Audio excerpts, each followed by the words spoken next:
Is it time? Are we on the record? We get you there?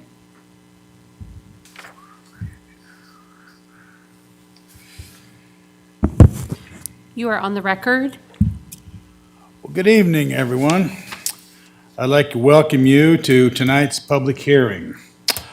Before we get started, please turn off your cell phones or other electronic devices to avoid any disruptions. If anyone here is planning on presenting testimony, could you please sign in the sheet in the back of the room. Today is Wednesday, the 12th day of October. The time is 6 o'clock, set for our public hearing. Commissioner Kenyon and I are present. Commissioner Davidson is absent. Madam Clerk, are there any changes to the agenda? No, they're not. Okay, I'll ask for a motion to remove the unfinished business from. Yes, Mr. Chair, I'll make the motion to remove the unfinished business from the table for consideration. I will second that motion. All in favor, say aye. Aye. Aye.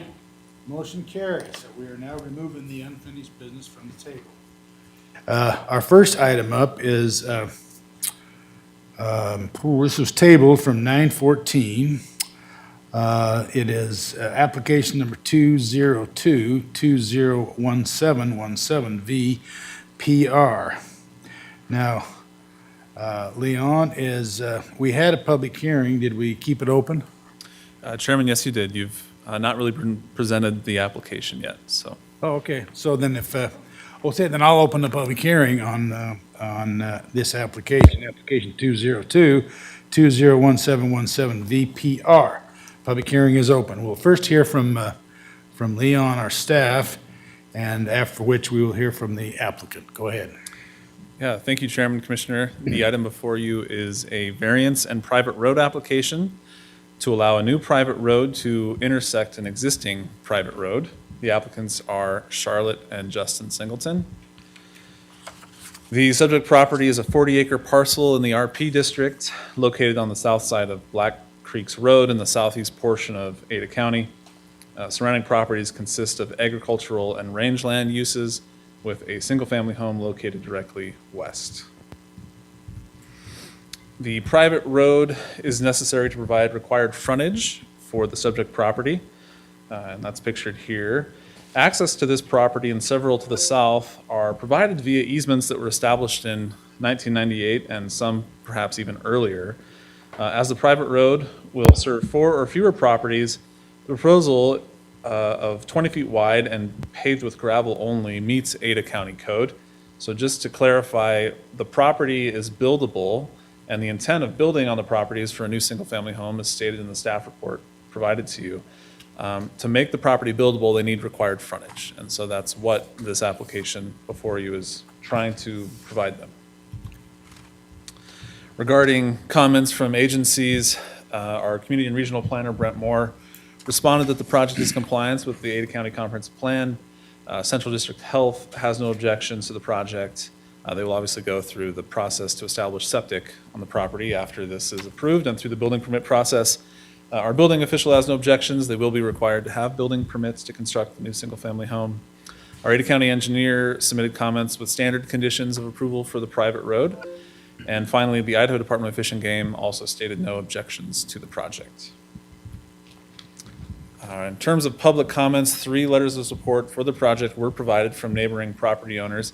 And I believe a 4th property owner attempted to submit one as well. And due to our closing of the record, it wasn't submitted. But so really 4 letters of support from surrounding neighbors. So in conclusion, staff is recommending approval of 201717 VPR, and I'll stand for any questions. Are there any questions of our staff? Hang on one second. Nope, not at this time. No questions. All right, thank you. All right, is the applicant here? Sir. If you'd like to give us your name again for the record, and then you can make your presentation. You have 15 minutes. Oh, okay, thank you. Thanks, everyone. My name is Justin Singleton. I'm here with my wife, Charlotte. And as Leon said, we're here to seek approval of a variance. I was hoping that we'd have a presentation And I'm happy to pull it up if you Okay. want to walk through. Yeah. I think some of it might be redundant, so we'll go relatively quick based on what has already been covered. Thank you.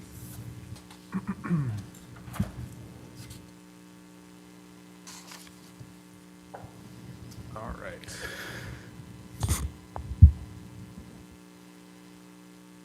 Okay, let's go to the next slide. I think you saw the location of the property. It's southeast of Boise off East Blacks Creek Road and South Songbird Lane. And you can see in the drawing, it's highlighted in yellow here, the property. Next slide. As Leon mentioned, we need 100 feet of frontage on a private or public road. And in order to do so, we would need this access road off Songbird Lane here to be a private road. But private road design standards for Ada County Code indicate that private roads shall not intersect. So essentially what we're asking for is a variance so that the private road so that this access road can become a private road and access another private road. As you can see, the only access right now is provided on the southwest corner of our property is just the access road. Next slide, please. So I think Leon covered this already. If we approved, or if this was approved, this road would be improved to meet county code standards. And again, Leon already covered this slide, so let's just move to the next slide.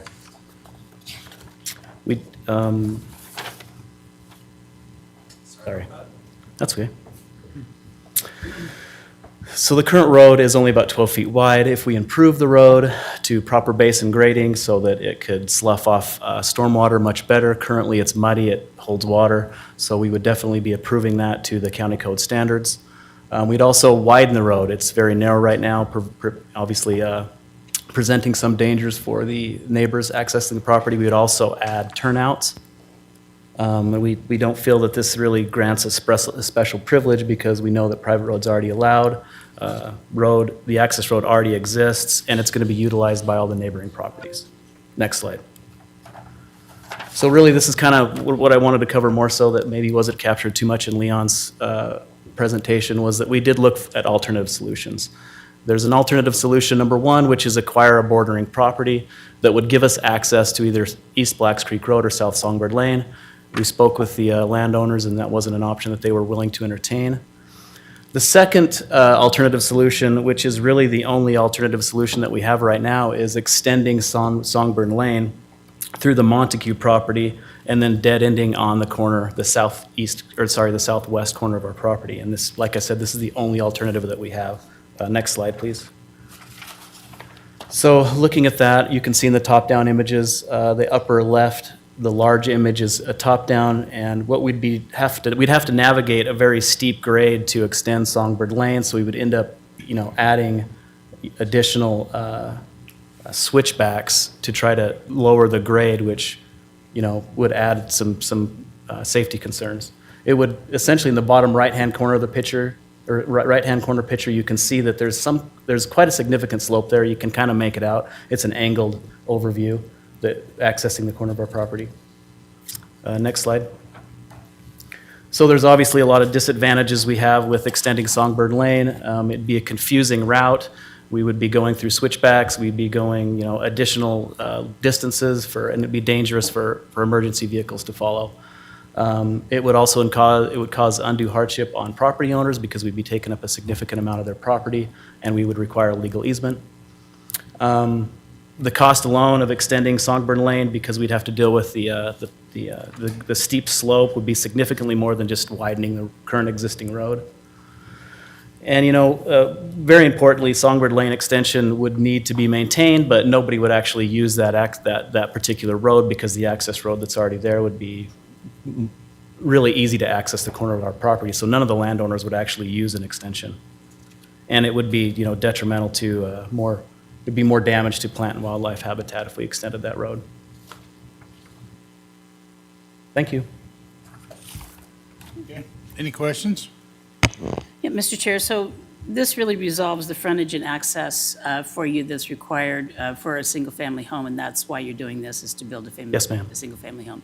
And so the neighborhood meetings that you had included the conversation that that's the purpose? Yes, ma'am. of this change. Okay, thank you. That's all I have. Okay. All right, thank you. Thank you. All right. Is there anyone else here that would like to speak to this application. Chairman, Commissioners, I would like to add Okay. Mr. Singleton's presentation as an exhibit. I believe it's number 28 for the project. Okay. We'll add it to the project. All right. If there's no one else to speak, I will close the public hearing on application 202-201717 V-PR. Is there a motion? Yeah, Mr. Chair, just for discussion purposes, I think that the variance here does not grant a special right of privilege that was shown to us today. And I also think that it relieves an undue hardship for this property owner. So the other third point that we need to take a look at, what was the third one, undue hardship? Public health, safety, and general Public welfare. safety, and there's no detrimental public health or safety. So I'm going to go ahead and make a motion based on the findings of facts and conclusions of law contained in the testimony that we heard tonight, that we approve project number 202201717 V-PR. All right, I will second that motion. Is there any further discussion? Hearing none, all in favor say aye. Aye. Aye. Motion carries. Congratulations. Thank you. All right, next up is application 2006-00219 CPA DAM and 202-201-329-VAC, Boise Hunter Homes. This was heard on 9/14. It was tabled to today. Do we have, we closed the public hearing. Do we have any other information on this project?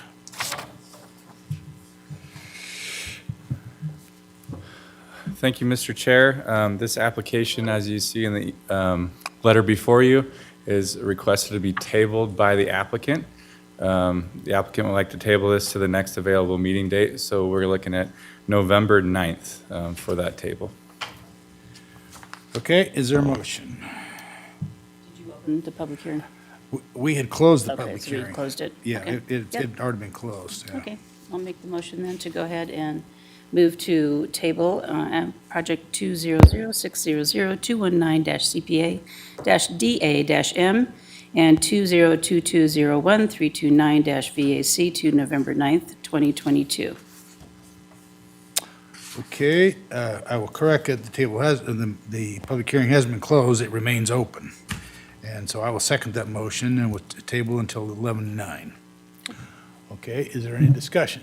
Hearing none? All in favor, say aye. Aye? Aye. Aye. Motion carries. Mr. Chair, Yes. do we need to add this as an exhibit that you just gave us? I would say so, yeah, that's probably a good idea. As for an exhibit number, let me see if I can find that for you, 1 second. Actually, You can get back to us. can we get back to, is that okay? Okay. At least add it to the record and then we can give it a number. Well, that's the record. You can supplant it with a number. Okay. Thank you. All right, good enough. Thank you. We have next before us, application number 202-201-484-S-PRFP, Kimley Horn and Associates. This application was tabled from the public hearing on the 14th, and the public hearing remains open. So if we can get a supplemental report from our staff, and then we'll have the applicant. Thank you, Mr. Chairman. Yes, you're correct. This is for the Spurwing Acres subdivision. If you recall from last month, this is a 15-lot subdivision that's proposed there just west of Linder Road off of Duck Alley. It's also just north of the Spurwing Acres golf course, or the Spurwing Golf Course. Here's an aerial map for you. And then here's the subdivision kind of layout, preliminary plat here that's proposed. So 15 lots, there will be one common lot, and then you have that a private road that'll snake through the property. Your tabling was to allow for the applicant and the concerned property owners in the area to meet, get together and meet and come up with a solution. Also, the city of Meridian has some concerns with the private road versus a public road. So both the neighbors in the area as well as the city of Meridian would like to see more connectivity further to the west. Here you can see this highlighted area here in the darker with the blue outline. It's about 677 acres approximately. That contains different property owners that would like to see development in the future. Duck Alley currently is the only road. If you see here in the very top right corner, Duck Alley is the only road that provides access and frontage to this area. But there is the Basco Lane, which is very small down here in the bottom. It's just a small bridge there. But there is a proposed future roadway from ACHD to cross over the canal and provide access to this area. So altogether, that's what you tabled it for. The applicant will have a presentation as well, and they'll explain their meetings with those property owners. It sounds like they came to an agreement along with ACHD to provide some more future options. And I do have City of Meridian late exhibit that they just submitted to me a couple days ago, as well as the stakeholder meeting sign-in from the applicant and the neighbors. So I'll provide these to you, and I'll enter them as exhibits here in 1 second. Okay, and you can give them an exhibit number now, can't you? Okay. You won't need to supplement these to exhibit numbers. Okay. Do you have anything else for us, Connor? Nothing else, just those two exhibits, Exhibit 50 and Exhibit 51 entered into the record. Exhibit 50 is that sign-in sheet from that stakeholder meeting they had, and Exhibit 51 is the City of Meridian's letter just emphasizing that they would like to see more future connections to this area, but I'll let the applicant give. Yep, and so the applicant's gonna do their presentation next. I have hard copies for you, and then I'm also gonna throw it up on the screen. And that Okay. would be exhibit number 52, which is the applicant's presentation. Okay, good enough. Okay, go ahead. You have 15 minutes. Give us your presentation. Thank you. All right. Evening, Chairman Beck, Commissioner Kenyon. Yes. Teller Bar with Kimley Horn, address 110 West Idaho Street, Suite 210, Boise, Idaho 83702. Okay. Connor's got our exhibit pulled up. So this project is a project by Cedar and Sage. They are a local home builder based out of Eagle, Idaho. You can go to the next slide. And see on this exhibit that we initiated the process in November of 2021. We had our first BOCC hearing September 14th, so last month. Application was continued, and the commission asked that we host a neighborhood meeting. We held that meeting on October 4th and hosted 12 neighbors in our office, listened to their perspectives, and are proposing a condition of approval with this application. We feel this condition accomplishes the primary goal of extending public access westward without placing an undue burden on this RUT development. Prior to discussing the condition, I'd like to add context to our conversation with the neighbors. Go to the next slide. So the following maps show the project location. Next one shows geographic constraints, which are the canals, the river, canal crossings, and future bridges that would be required to extend public roadways. This next map is the ACHD master street map for the area. You can see that they have connectivity planned really in the southwest corner of the area, but they don't have connectivity planned from the east to the west. This next map is an excerpt from the City of Meridian Comprehensive Plan. They show pedestrian connectivity along the river, but again, do not show roadways extending from the east to the west through the area. You can go to the next slide. You might recall that at the prior hearing, there was a discussion about fire sprinkling on the homes. Proposed that we can increase the maximum development units that could be served off Duck Alley from 30 to 60. In our review of the International Fire Code, this is the excerpt here. Repeat that, I didn't get that. Yeah, sorry, there's a requirement with fire code that on a single access roadway, only 30 dwelling units can be served. That can be increased to 60 if every unit off of that road is sprinklered. So in this case, if the homes in the subdivision were sprinklered, that would not increase the cap to 60. It would remain at 30 unless all the existing homes were converted to sprinklered homes as well.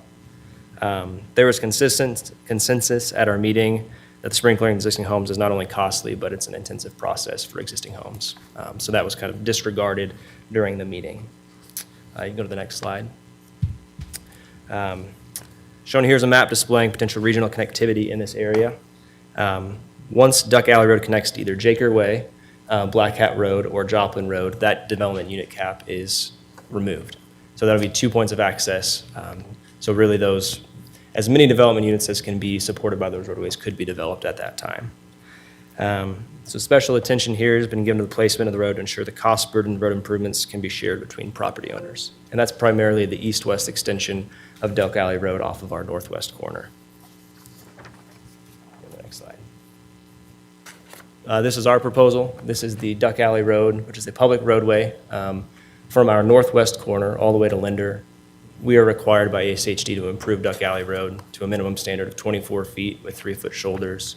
From the point where it leaves our property, kind of in the midpoint, all the way east to Linder Road. And then our roads internal to the site are proposed to be private and ungated, so accessible to anybody in the event of emergency. Go to the next one.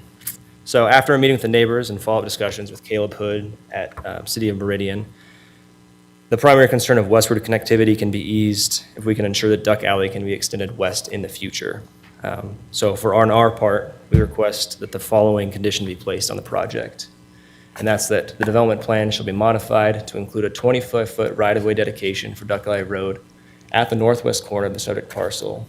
The right-of-way dedication shall connect to the existing 25-foot prescriptive right-of-way for Duck Alley Road. The buildable lots shown in the development plan will be modified to remain compliant with all their dimensional standards per the RUT zone. This next exhibit shows really what we're talking about. So Duck Alley Road at our northwest corner veers to the north. There's a kind of a modified turnaround there that's just been generated as traffic has turned around in the area.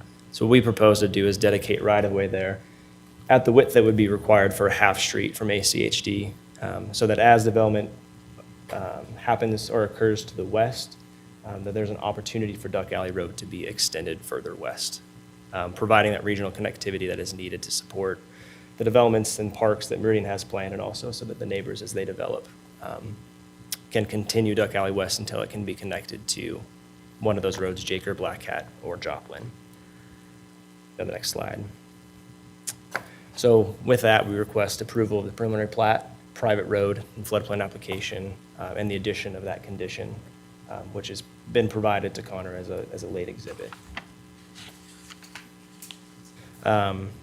Before we stand for questions, the developer's here as well and just wants to talk a little bit about their company, their process early on in the project, and also what the impacts of a possible public road would mean for their project.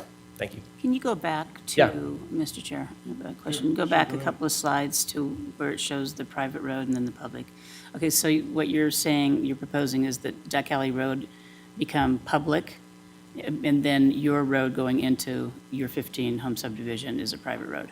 Duck Alley Road is currently public. It is currently public. And it does go to our northwest corner, but the prescriptive right-of-way, it only partially overlaps our property. So there's really no opportunity for a full road. So dedicating the right-of-way in the full hat width Okay. provides that And connectivity. then this is a question for possibly either one of you. So if we're looking at the needed turnaround space for a fire truck to come in here, where both of these dead end, either the private road and Duck Alley Road, are there turnarounds now or proposed turnarounds? Internal to the subdivision, there are turnarounds. There's bulb outs at the corners or any sort of geometry point in the roadways. We have those. Can you point to that, Connor? Because I'm not seeing where you have the turnarounds. So right here, there's a turnaround, and then every spot where there's every spot where you have like a knuckle, if you will, or a turn, that's Okay. another turnaround point. And then if I go back here, currently, and it's tough to see, but there is a private road and a drive that comes up here to the north with another turnaround. Currently, that's there. That's not showing. Okay. Right. Okay, thank you. Thank you.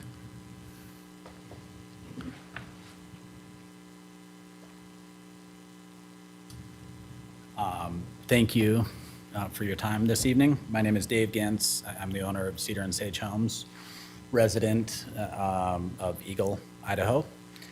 I didn't attend last month's meeting because, you know, our intention with this development from the word go was to go exactly with what is being requested by Ada County. When we entered into contract to purchase this parcel, during the due diligence period, we met with City of Meridian, who said that there was no annexation possibilities because it doesn't connect. met with the city of Eagle and determined, and met with Ada County and determined that the best use for the land and the most reasonable for the neighborhood is 5-acre parcels that is allowable under the current zoning. So, you know, and that was, he put up a timeline earlier, that was a year ago that we started this process. We had a pre-application meeting with Ada County, and all of our development plans have been based off the information that was provided to us through that meeting, which included private roads.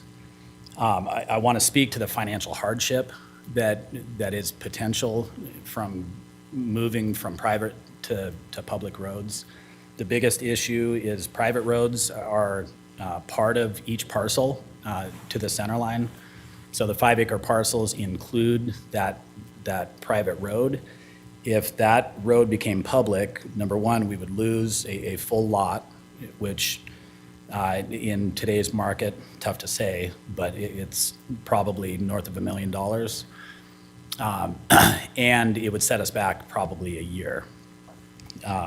We currently have reservations for buyers on those lots, so we've already experienced some financial hardship by not being able to convert to an approved preliminary plat and move forward with those buyers. And I fear, especially in today's economic conditions, what happens if we're unable to execute sooner than later.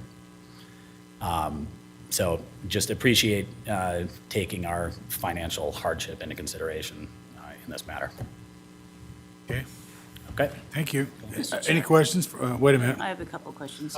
I can be either one of you. I'm not sure who can answer this.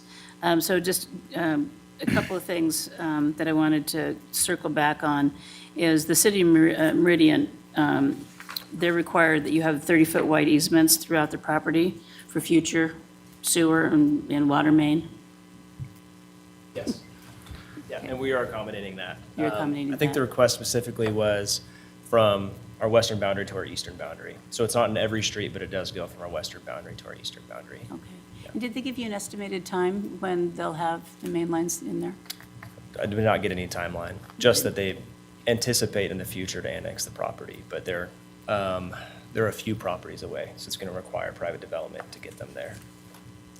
So we always look at, wanting to hook up, right? Right. If it's close, Yeah. close enough, okay. And then the other thing is, from our county engineer, that the new domestic wells, because you're going to be drilling 15 of them, need to be probably 300 feet. Have you had conversations with anyone around that and what that would look like? And I think particularly if you go over 200, you might have to have additional casings or additional, because you're going into the deeper aquifer. So have you had conversations around what that would look like for your team? So we've had conversations with Central District Health. We've not had specific conversations with the IDWR. I know those wells will need to be permitted through them and constructed per their standards. So we'll ensure that in any case that those standards are upheld. Yeah, I just wanted you Yeah. to be aware of that. If our engineer is pointing that out at 300, that's pretty significant, so, which is surprising because it's close to the river. Right there. So, Yeah, that's right. And just to chime in, I don't know if you remember, Madam Chair, last month, we determined that comment was inaccurately entered in. Okay. From our county engineer. It was through our staff report, we put 300 feet, but it was from a previous project, so. that's right, so we needed to correct it and. Yep. Okay. But there definitely will be a requirement for, testing, well testing, things like that, and permits. So never through- mind, it won't be 300, because, yeah, I kept going back to that, going, this makes no sense, if you're right. Okay, so for the record, that needed to be corrected. Yep. Okay, great. I think that's all I have. Okay, thank you. I don't have any questions. Thank you. Okay. Thank you. Okay, we have Sherry Ewing. I've decided not to speak. Okay, all right, thank you. All right, is there anyone else in the audience who would like to speak? Apparently not. Is there any? There's a gentleman in the back, Mr. Oh, Chair. Yeah, come on up. okay, okay, come on up then, sir. If you could state your name for the record.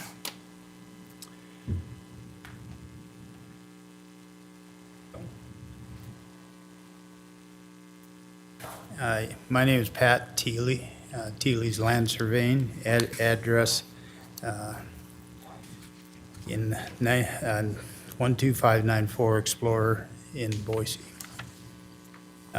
Here testifying sort of by myself, for myself, and some of the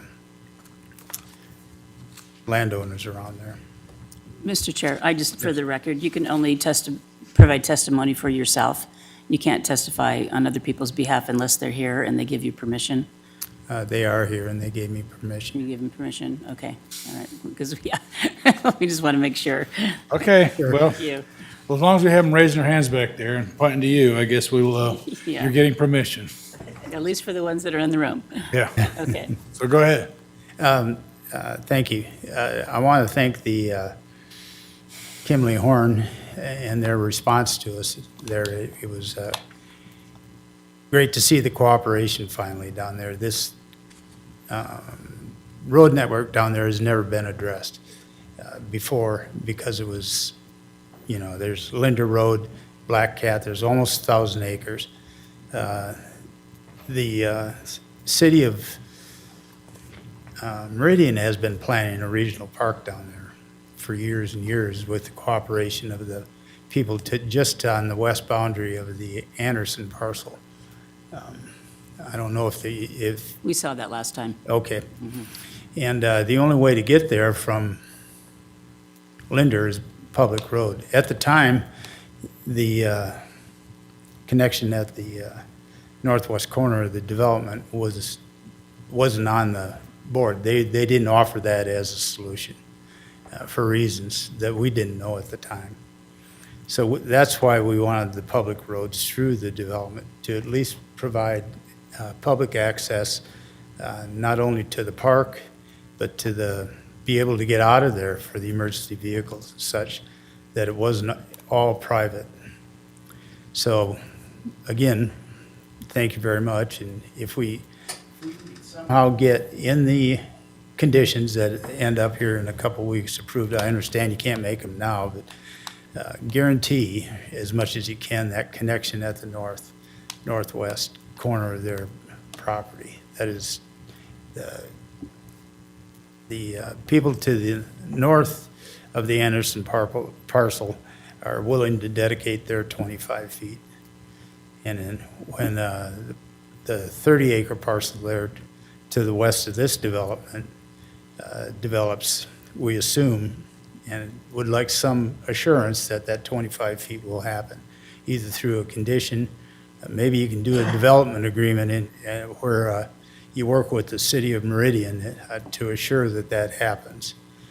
That was all they were worried about, is basically a safe transfer of not the people out of the park, but also the emergency access vehicles. Right now, that road is, in places, only 18 feet wide, and you get out of the car and you step into the water, either into the Boise River or into the ditches that run along there. And we were just wanting to make sure that, in fact, we had a safe egress out of there for everybody.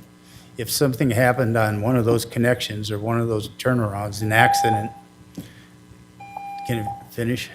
Do you Yeah. mind? Yeah. Well, if there's any If something, questions, yeah, just with the thought.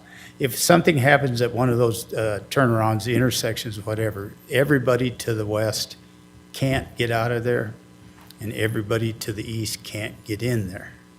And there's no provision in there for any type of street lighting or traffic striping or anything. That's in places 18 feet of pavement, 24 to the Okay, Mr. East with no striping. Your Yeah. time's up. all right, Thank you. thank you, Appreciate Thank it, you. thank you. thank you.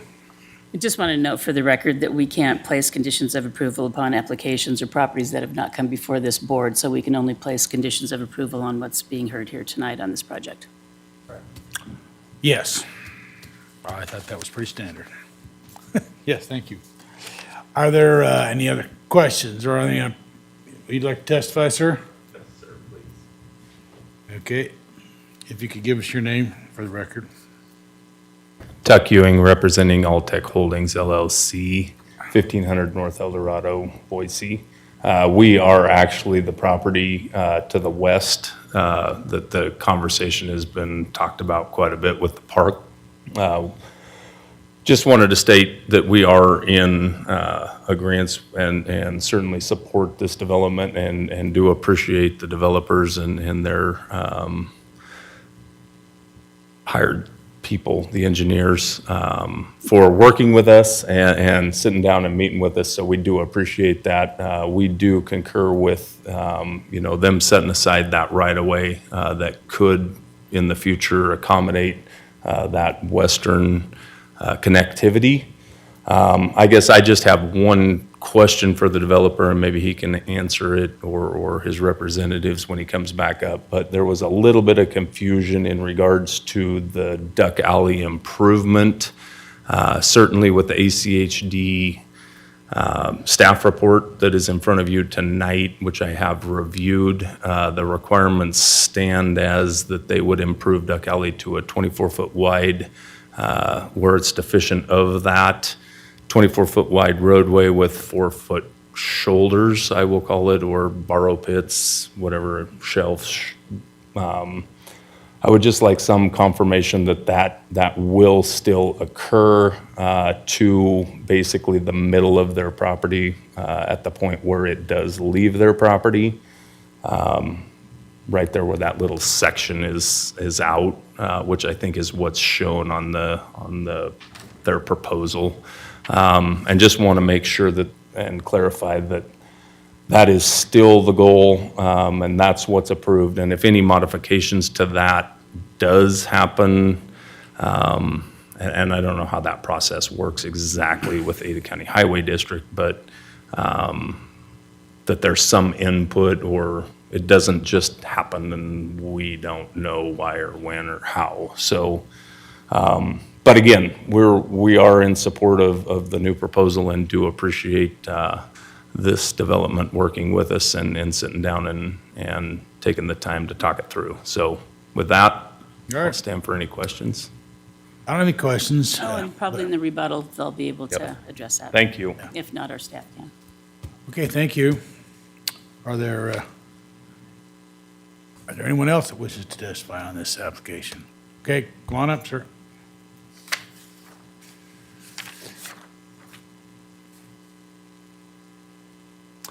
If you could state your name for the record. Ramon Arana. I live at 3200 Duck Alley. It's the property right at the end of Duck Alley, right where Okay, Four Corners meet, I guess. sure. Yeah, I think most of the safety issues have been talked about on the east side of Duck Alley where it goes into Linder. And we're hoping that those will be resolved. My main concern was the west end of Duck Alley where our property sits. There's that there was 4 different owners. And our concern was if the private road, if they granted a private road through the subdivision, then there wouldn't be any incentive for any of the property. We were willing to give up some right-of-way on our side, but we didn't think there'd be any motivation for anybody else to give up any right-of-way. So in other words, if that's private in there, and then it goes into the next property, which is the Andersons, which I think they have a plat that is being submitted, and I think it was just going to go in there and dead end. Well, he kind of controls that part of it. If that's private, that he would control that. And on our side, he can control that boundary there. And our concern was we would like to, if Duck Alley is going to be the main road, that we would like some kind of a commitment that there would be, a right-of-way going through there. And it sounds like the new development has laid a portion, to that cause, but we're still unsure about the other property development. And for the county to agree to make that a private road through the new development before we know what's going to happen, if we can get a right-of-way along the property line there to attach to Altech in the future. We would just like some consideration there, and that's our main goal right there, is to kind of get some clarification what the intent would be, and Okay, Thank you. all right. Well, thank you. bit. All right. Okay, do we have anyone else who wants to speak on this? Come on up. If you could give your name for the record. I'm Tim Gibson. I live at 2074 Revere Street in Meridian. And I'm a part owner with Ray Arana on the River Ranch down there on Duck Alley. And I was just thinking, for the safety down there, it is a tight situation down there. With these developments, we're going to have a lot of school buses and kids riding around on bikes and stuff. And I think for us, until there is a dedication of the road going west, I'd like to have some kind of assurance that maybe there's a way we can get to their private road or public road in there, so that there's alternative ways for us out of there, work around while all the constructions and different things are going on. I mean, like everybody's talked about the road being what it is, and there's no changing on that. There's no striping on the road to keep people on the right side of the road. But I think for our safety down there at that end, it'd be nice to have an alternative out of Duck Alley, because who knows when that road will go west down there through there. So I'd like to have you take that into consideration as a public deal. They say it's not going to be gated, but if it's not going to be gated, then why not have a little access through there at the end where they can go along the property line that meets that Duck Alley intersection down there? Mr. Chair, I have a Yeah, question go for ahead. Go Mr. ahead. Gibson. Hi. Good. So looking at what we have up here, so what you're suggesting is where that red dotted line ends, you would extend that and then bring it up to meet the road? Well, where that red dotted line comes down to the yellow line right there, the borderline, cut across over to Duck Alley, right, and there's some way to get around in those situations. I mean, there's flooding and the trees goes down. Yeah. I mean, I've used that field enough times where they're building to get through, to get out of it. It's not and I like the development. I like the 5 acres. I like everything they're doing about it, and I think that's positive for that community, but I just don't want to be landlocked in there where we don't have any options out of there. Did you discuss this at the neighborhood meeting? Were you at the neighborhood? We've discussed it. Okay. I've talked to them. But- So we'll have a rebuttal, we'll have him address all of these Yeah. issues. Yeah. Okay, thank you. Okay, thank you. Thank you, Tim. Yeah, Tim was at the neighborhood meeting. We got a list of them there. Okay. Is there anyone else that wishes to testify? Okay, if we could have the developer, the client, if you could do a rebuttal, and if you could address some of these issues that have been brought up. You'll have up to 5 minutes for your rebuttal. Yeah. Start off by saying I appreciate the comments from Mr. Ewing, Teely, Arona, and Gibson. Without the meeting that we had on October 4th, we wouldn't really have come to such a simple solution here of dedicating that right-of-way in the northwest corner and really easing some of the concerns they had about Duck Alley extending westward. So really appreciated that meeting and then their feedback here tonight. We do request the condition that I've stated in our presentation be placed on this project so that right-of-way will be dedicated with our final plat or by separate instrument, whichever seems to be most appropriate at the time. To go through a few of the other questions that were mentioned, Duck Alley will be improved per the requirements in the ACHD staff report, which includes the 24 feet of pavement and the 3 feet of shoulder on either side. That's something that we can't get our approval from ACHD unless we're meeting the conditions of their staff report. Well, one gentleman said that they were requiring a 4-foot shoulder, and you're saying it's a 3-foot shoulder. It is the 3-foot shoulder, yeah. Okay. Yep.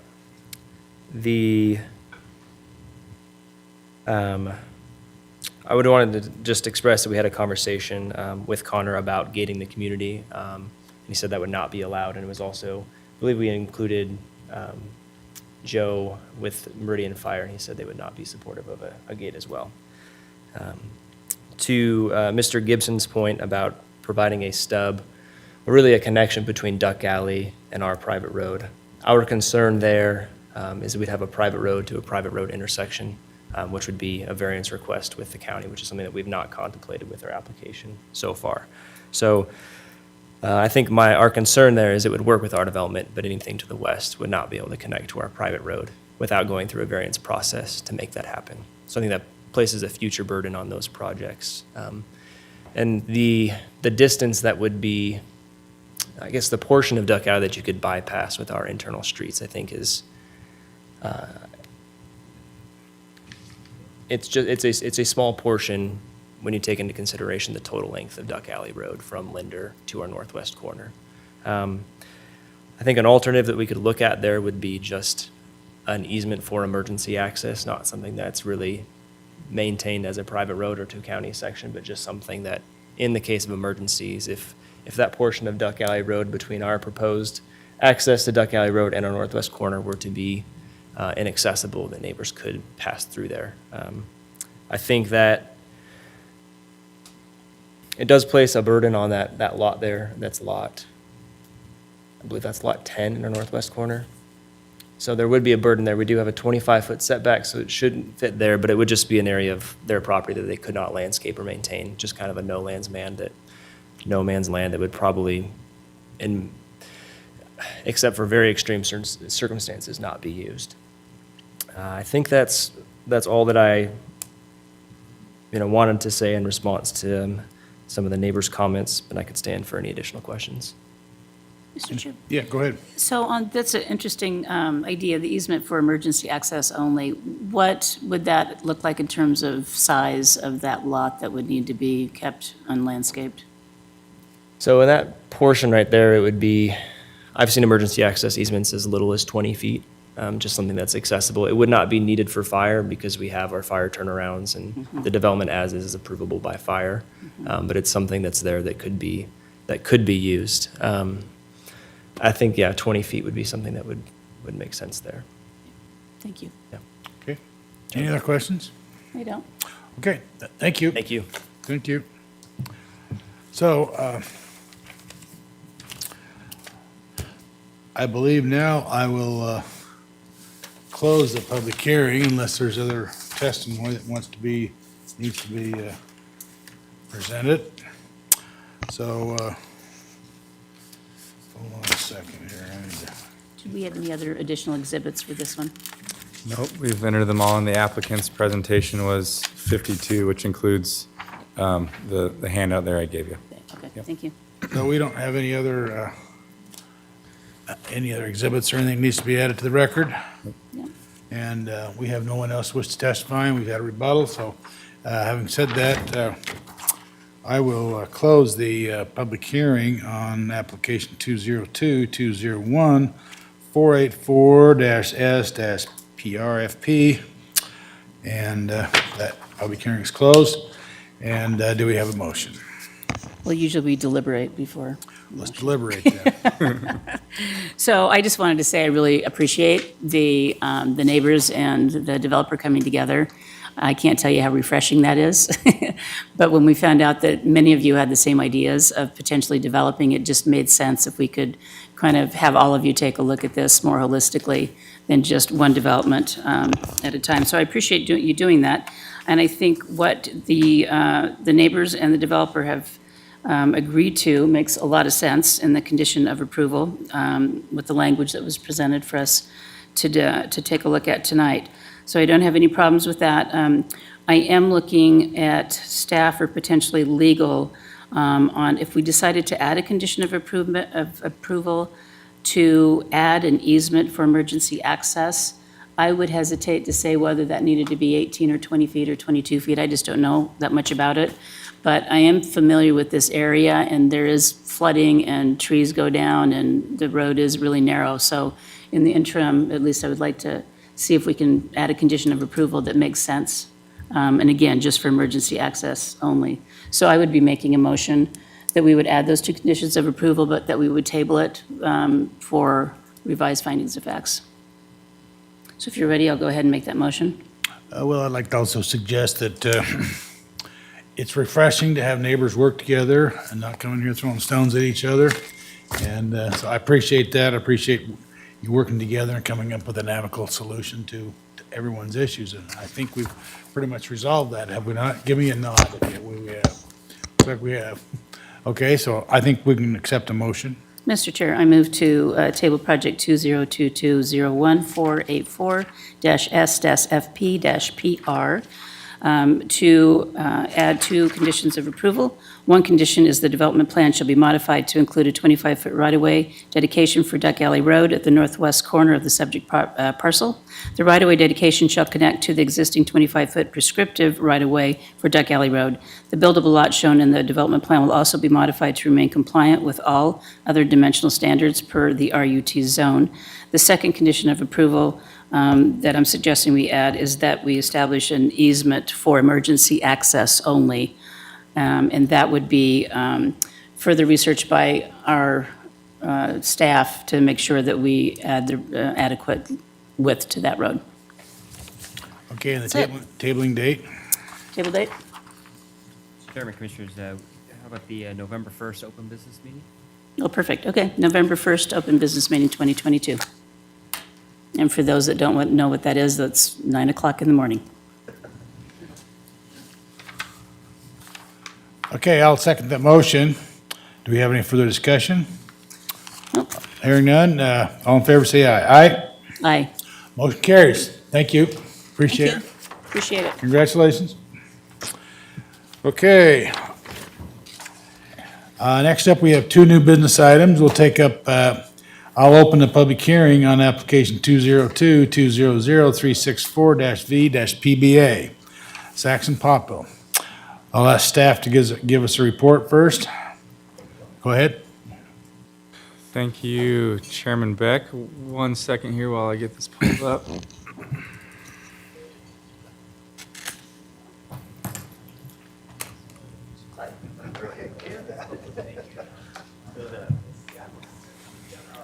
Shaking hands, having a good time.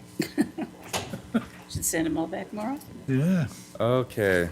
Thank you, Commissioners. Before you have application 2022-00364-V-PBA. Applicant is Saxon Popple. Here's a vicinity map. The project is taking place here right next to Shadow Valley Golf Course, just east of Highway 55 there, and northeast of Eagle. Here's the aerial of the property. We're on Spring Creek Way. So this is a variance and property boundary adjustment to address some substantial conformance issues associated with consolidating 3 platted lots into 2 platted lots. The property is located at 8400 West Spring Creek Way, consists of 4.89 acres in the rural residential district.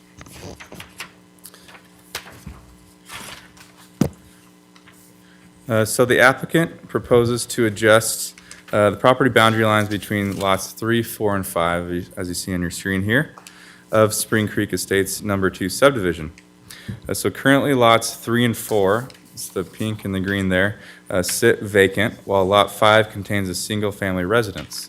Lot 4 was previously deemed a non-buildable lot by Central District Health since all septic test hole attempts failed to pass perk test requirements. The applicant recently submitted a building permit on Lot 3 to build a manufactured home on a foundation. Due to the constraints of the property you see here, there's some significant hillside area there. Those are all areas over 15% slope in yellow and orange there. So the hillside development has tentatively been approved for grading and development associated with the driveway and the building pad.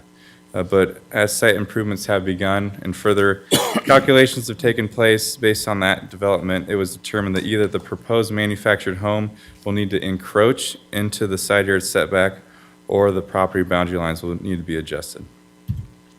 So the owners of lots 3 and 5 have come to terms with owners of lot 4, which is that non-buildable lot, to consolidate that lot 4 into lots 3 and 5. So lot 3, as you can see here, it's shaded in pink, purple, will enlarge from 1.07 acres to 2.18 acres.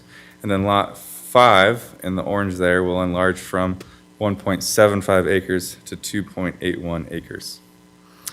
So there is a variance included here with this because of that substantial conformance issue. So Spring Creek Estates sub was approved years ago as a rural residential subdivision. So we have this substantial conformance where any deviation from this recorded final plat by greater than 25% for dimensional standards, lot size, does require that variance if you want to exceed that. So that's why they've applied for that variance with this property boundary adjustment. Because both of those lots, 3 and 5, will increase by 25%. So as you know, there's kind of 3 requirements to grant a variance. The first is that you can't grant a special right or privilege. So both lots 3 and 5 will be in conformance with the dimensional standards for rural residences. It will actually be increasing in size and be more conforming to the code that we have today. They're also more viable buildable lots. And this variance to also relieve an undue hardship due to the characteristics of the site. As you saw previously, we have some significant hillside overlay here that has caused the adjustment in the site design, and so therefore that hardship will be relieved by granting this variance. In addition, lot 4 there, it's, as I stated, it's not buildable, so this will also allow for, you know, the possibility for any future property owner to purchase that will be, you know, taken care of, because there is that option that somebody could buy it and then they didn't realize that they couldn't build on it. So that'll diminish that concern. Then lastly, the variance will not be detrimental to public health, safety, and welfare, and we did not receive any comments in opposition for this application and this variance. So at this time, staff recommends approval with conditions, and I'll stand for any questions. Are there any questions? Yes, Mr. Chair. Okay, go ahead. So Connor, you said that Lot 4 was not buildable because of, why? Because Central District Health, basically they stated that the test holes to pass the perk, that none of them were able to meet those requirements, and so therefore they deemed it a non-buildable residential lot. I guess it could be utilized for other things in the future potentially, but as far as a residence on that lot, they deemed it not buildable. So is Lot 3 not going to be experiencing similar problems? Yeah, so Lot 3, they did, and you can talk to the applicant about this, but they did receive approval from Central District Health. Looks like it's more so they're just expanding their building site footprint by just a little bit to the east, and it was either they're going to have to encroach in that setback or just purchase that portion of Lot 4 to make their lot larger. But yeah, I'm not aware as to the specificities as to the Central District Health and those test requirements. You'll see here too, Lot 4 is in the middle there. It's got some significant slope on it, whereas Lot 3 to the west, it's a little more of a gradual slope, so maybe that came into play. All right. Yep. Okay. Are there any other questions of our staff? No. Okay, would the applicant like to speak up?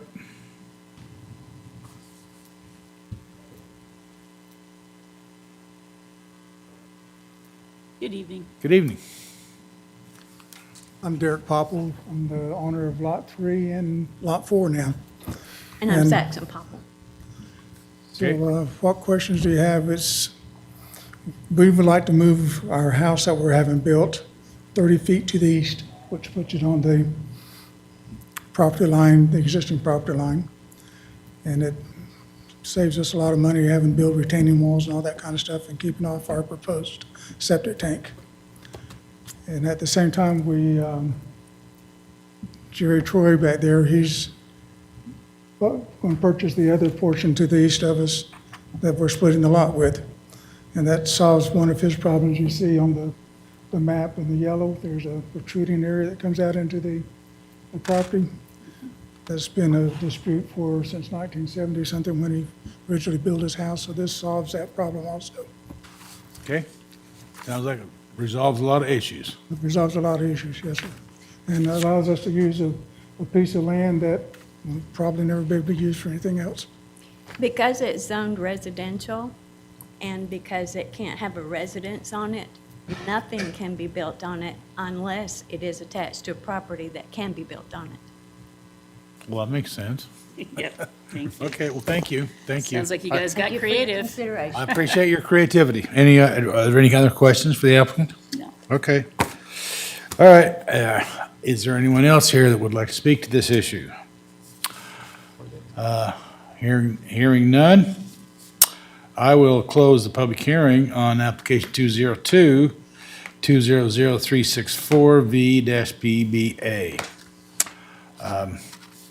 And we can have a discussion. Yeah, Mr. Chair, I find that this is very creative, and it does solve more than one problem here. And it meets all the criteria, the three requirements for a variance. So unless there's further discussion from you, I'll go ahead and make a motion. No, I think it's creative. I want to applaud you for your creativity to get together to benefit your situation, and we're not going to stand in the way of having you resolve your issues. You can get a buildable lot, and you can get something usable. And I think that's what we're here for, is to help you, and I think we're going to get that done. So I'll accept the motion. Yes, Mr. Chair, based upon the findings of facts and conclusions of law contained herein and the testimony that we heard from the public tonight, the board, I'll make a motion for the board to approve project 2022-00364-V-PBA. I'll second the motion. All in favor, say aye. Aye. Aye. Motion carries. Congratulations. Okay, we'll now open the public hearing on application 201-901858C-TE Highland Livestock Land Company, a time extension for a conditional use permit for the construction of a 145-foot commercial cell tower with a 165 square foot mechanical structure. The property is located at Highway 21 near Highland Valley Road and contains 111.3 acres in the Rural Preservation District. We'll first get a report from our staff. Go ahead. All right, Chairman, Commissioner Kenyon. Project 201901858CUTE is a time extension application for a conditional use permit for a commercial cell tower. The property is located along Highway 21 north of Highland Valley Road in the Rural Preservation District and contains 118.3 acres. The site of the tower is located on the southwest section of the property. The applicant is requesting a 2-year extension for the conditional use permit. The project does include that 145-foot cell tower along with a 165 square foot mechanical structure. The tower would be available for co-location with carriers. Here you can see a proposed view of what that tower would look like from the roadway looking north. The applicant's reasons for the time extension request are delays in working with carriers that occurred due to COVID, and then those supply chain issues that also occurred due to COVID. Staff is recommending approval of the time extension. There were no comments in opposition from any agencies or neighbors, and I'll stand for any questions. Are there any questions? Yes, Mr. Chair. Yes. What year was this initially approved? The initial application was approved in 2019. And was there a propagation study in 2019? Do you remember? Commissioner Kenyon, there were propagation maps, and I do actually have some of those available. These were included in the initial staff report. I don't know the context of these two maps and how they were presented, so I think maybe the applicant could speak to that better. Okay. And then this is not a carrier or typically a company that identifies land for a carrier. Do they have letters of intent or commitment? Commissioner Kenyon, in the documents that I have from the initial application and the subsequent time extensions, there were no specific carriers that were shown. But again, the applicant might be able to speak to that better. Okay. All right, I don't have any questions. Is the applicant here?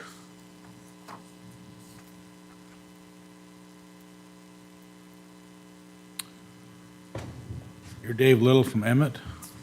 I am.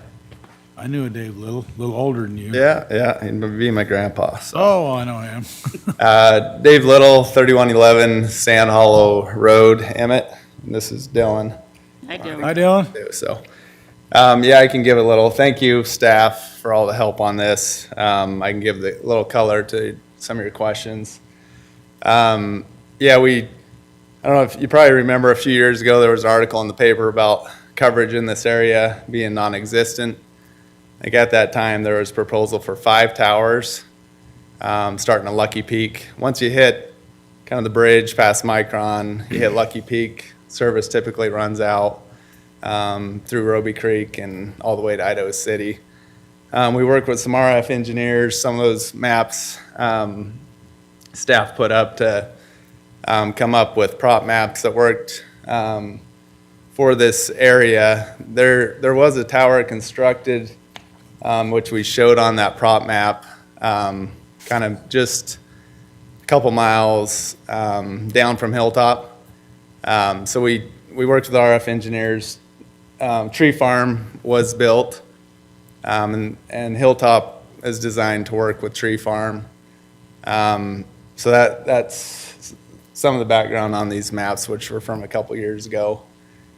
Since then, we reached out to the carriers, and that was, we got approved in 1920 hit, and the carriers kind of put the brakes on things.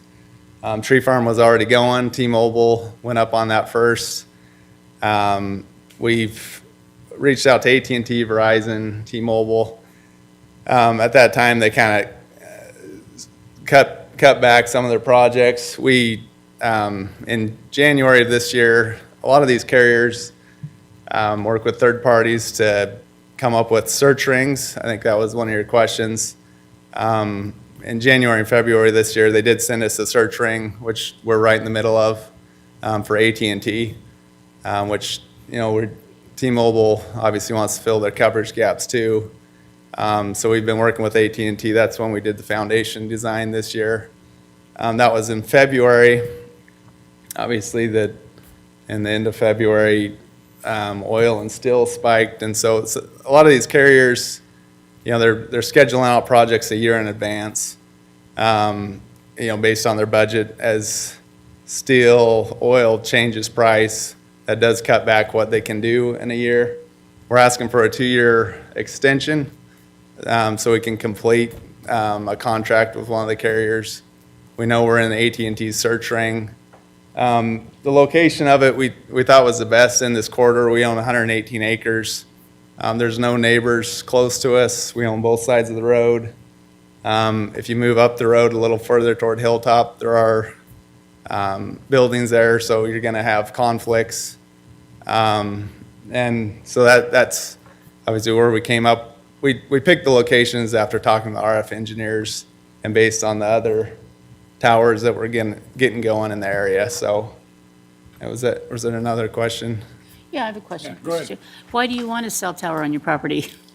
Well, we've got, I've got about 4 of them closer to Emmett, and those are all, they're through an SBA, American Tower.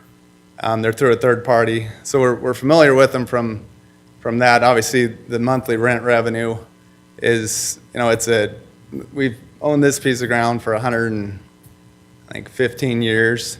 So we've run sheep on it historically. A little monthly rent revenue after 115 years wouldn't be bad. So that's the big thing, is that, getting some source of income on that property. Okay. It's 118 acres.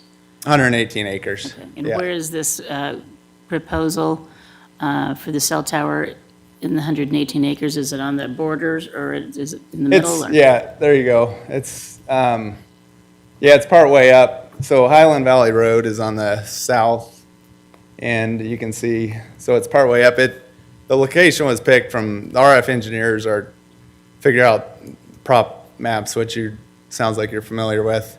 They picked the location to get over a hilltop, shoot down to Tree Farm, and then cut back to Lucky Peak, to the other proposed tower down by Lucky Peak. So, and there's, I think one of the other questions, maybe how many carriers. It's designed, the foundation, everything's designed for 4. Okay. Obviously, there's now 3 big carriers, but there's, other potential carriers are Dish. You got T-Mobile, AT&T, and Verizon. Then you've got Dish. You've got sometimes emergency services will go on there, Ada County, fire, and it is built. It's designed to support, up to 4 big carriers. So, and there is this location. There's fiber. A lot of these you can backhaul with fiber, which helps your signal. And fiber is close. We've talked to CenturyLink, which I'm not sure what their current name is, Lumen or, but anyway, they are right across the road. And so we've talked to them about running fiber in. Like I said, we're just kind of in a holding pattern with the carriers on trying to get something completed. And like I said, hopefully sooner rather than later. We're as soon as we get something hard with them, we'll construct and move forward with it. So. Did your son want to testify, provide any additional comments? Would you like to add something to it? I guess we're just having the cell tower because when we do cattle, I guess we need to text. Need a little. You need text when you're on cattle. Yeah. Diversify our operations. So, and and drones. You could get a little service for the drone to check on the livestock, right? So. Yeah. All right. All right, got that into the record. All right. Well, we got your testimony in the record. Okay, thank you. Thank you. And that's good. Any other question? You plan on, you don't know when for sure you'll start the. No, it's as soon as we get a hard contract. Typically, they're 25-year contracts. As soon as we get something hard with them, we will proceed and go forward with it. So. Okay. All right. Any other questions? I don't have any questions. All right. Well, thank you. Thank you very much. Appreciate it. Good job. Okay. I don't see anybody else. Does staff wish to testify again? Okay. I will close the public hearing on 201901858 CUTE Highland Livestock and Land Company. Any discussion on this issue? Yes, Mr. Chair. I think that this board has started to scrutinize these time extensions a little bit more than we have in the past, to make sure that they were needed in the first place. And so with this one, I look at a couple of things I'm looking at. I think it would be a hardship if we didn't approve the extension because they've already done an environmental assessment, phase 1. They've done a 1A survey, a geotech report, a cultural resources survey, and a topographic survey. And in addition to that, it's on 118 acres that they own privately, so no residents would be impacted. And we've had safety concerns and issues along this highway, this corridor, still do because of lack of coverage. And as you're driving there and if something happened, you really can't get hold of anybody. So with that, I'm going to make a motion to go ahead and approve the time extension for project 201901858-CU-TE, based on findings of facts and testimony we heard, conclusions of law and testimony that we heard here tonight. I will second that motion. Unless there's any further discussion, I'll call for the question. All in favor, say aye. Aye. Aye. Motion carries. Congratulations, David. Thank you. Thank you. And we'll be adjournment. So it's 7:14. Yeah, you hit it pretty close. I had